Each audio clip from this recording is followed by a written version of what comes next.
charisma A or B, and people follow that charisma irrespective of his view and irrespective of whether he's actually in support of the new era or not. So they follow that person, and as soon as the person withdraws from that particular group, it collapses. And that's what happened in the Dastoor party. Exactly. People followed Muhammad Baradi, other people followed Amr Musa, so it's called the charismatic group. But there's no particular ideology that serves the country. There's no particular program that we can say, well, that particular party will be able to take Egypt into the next level. The second one is the clientele, where a particular group have a particular ideology and start using clients by paying them. I'll give you a voucher to a particular, mobile carrier, and you come into the strike or to come into the protest. And with time, people will lose confidence in that particular group, and unfortunately, it takes time. The third one is the ideological group, in terms of forcing a particular ideology that the country laxes, like playing on religion. At the moment, we've seen corruption. We've been seeing a lot of immoral behaviors on the street. So we find that the group like a Muslim Brotherhood found that the religious ideology is the best way to try to establish a position in the community, and people, because they love the religion, they are not happy with immorality that's taking place in the country, they start following them. And at the moment, the three groups exist in Egypt, and these groups are the ones that mislead the country. So my expectation, the three groups will collapse.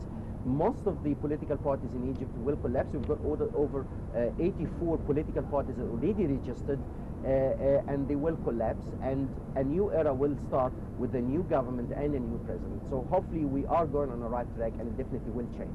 So you said, I'm sorry, but you said 3 to 5 years, so we're done with 3 of them. So that's right. We so still I'm have 3. expecting that violence will continue. Still for a couple of years. That's right.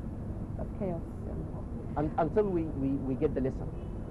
We'll move back again to Egypt and reality and revolution, but we'll move to the presidency elections. We have lawyer Murtada Mansour announcing on Sunday that he will compete in the May presidential elections. What are the implications of Mansour's decision on the presidential race, do you think? The decision of Murtada Mansour is actually a good decision, because it proves that it's not a military coup. It proves that Egypt and the Egyptians are allowing anybody to nominate himself and join the presidency race. So it proves that people are not biased towards the army. They're biased to whoever is able to take Egypt to the next level. Serve the best. That's right. And do you expect more political figures to run? I'm expecting somebody from the Islamic group. Probably hoping to get the votes of the Salafis and the Muslim Brotherhood. But weren't there rumors that maybe Hamdin Sabahi would be the Muslim Brotherhood representative? There is rumors about Bassem, some figure, a Muslim Brotherhood figure, and yesterday there was some announcement that he will be nominating himself, but we're not really quite sure. But that all doesn't worry me, because the Egyptians have started to learn.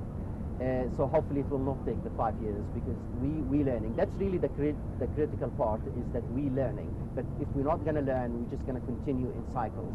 And I'm happy that more and more people will join the race, but we don't want to see 12 people. In the second crossing plan, I also suggested that we take it on 2 phases, just like the presidency race, where we had Obama and Clinton having an individual race, and then from there the winner will go into the final phase. But probably that will be in amendments in the next few years. So it's good to have few candidates in order to people focus, but again, it's also important to have convincing characters that's going to lead this nation. Yep. From a very negative situation that they are, from all of the aspects, from political, economical, social, cultural aspects. They have to do an extreme transformation for every aspect of the Egyptian people's lives. So are you convinced with the presidential candidates on the stage today? Let's just tackle 2 issues. Number one is we've got a cultural problem when it comes to the voting. We always used to vote for people that are good, that they go to the mosque, that they've got good manners, that they are from big family, that they have a lot of money that they spend on projects, and the criteria is actually absolutely wrong. We need to start voting for people that have clear programs that will take Egypt to the next level. And when we talk about clear programs, we've got two types when we teach students, in planning. We've got two types of objectives and two types of plans. These stated plans that we use for media consumption, like I will provide flats for people with low income. I will fix the education. I will rectify the security situation. But when it comes to on the ground level, there is no absolute measures that I can really use to start tackling these issues.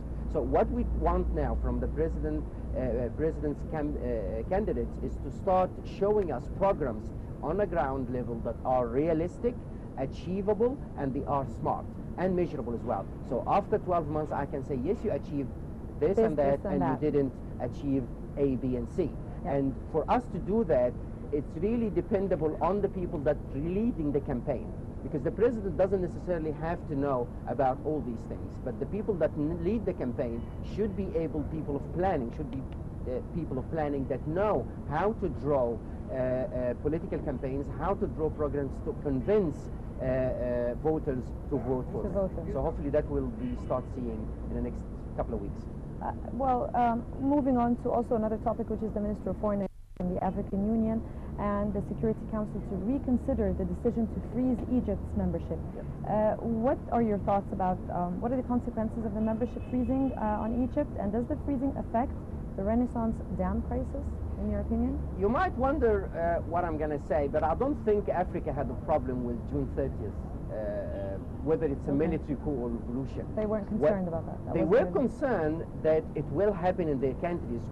So the announcement or their declaration that they don't accept what happened in Egypt is actually a message to their military generals that don't try it. Okay. And exactly the same thing that happened in Turkey. So I don't think that Africa actually can work or operate without Egypt, but it was a strong message because there's a lot of tribal conflict and ethnic conflict in Africa. Looking in South Africa, for example, 9 tribes plus the British and the Dutch in Central Africa and everywhere else, in Sudan. So I don't think it was actually against Egypt, it was just a signal. And it is a temporary, Egypt will go back, and I don't think we will have a problem with that. I think the main problem here is to try to rectify the image that Egypt had in the past year and a half, explaining to people that what happened in Egypt and why the entire population stood against a fascist group that uses religion and excludes and isolates everybody else. Okay, final question to you, Dr. Emad, about what are you foreseeing or predicting in terms of political phase in the upcoming period? In terms of the political phase, I do see two things. Number one, looking at regional economic and political integration with the Arab world. We need to activate, and I mean activate, the Arab League. It doesn't exist. We need to activate the role of the Arab League to have an army, to have a military council. And number two, I want to see Egypt moving towards the east to create some sort of balance in the international relationship between the east and west. We've been very much towards the west. We've lost a lot of economic power, particularly the economic powers, and indirectly it affects the political decision like China, India, and Japan. Well, I guess we need to revive these things in the Arab League because I think they already have existing units that are concerned. That's right. That's what I mean. You need to activate them and revive them and sort of have a wake-up call. Because the danger here does not touch Egypt alone. The danger here touches the entire Middle East, irrespective of religion or any ethnic roots. Finally, Dr. Emad Mahnaa, I would like to thank you very much for joining us. It has been Thank you very much, Doctor. And let's move on for a short break and returning back.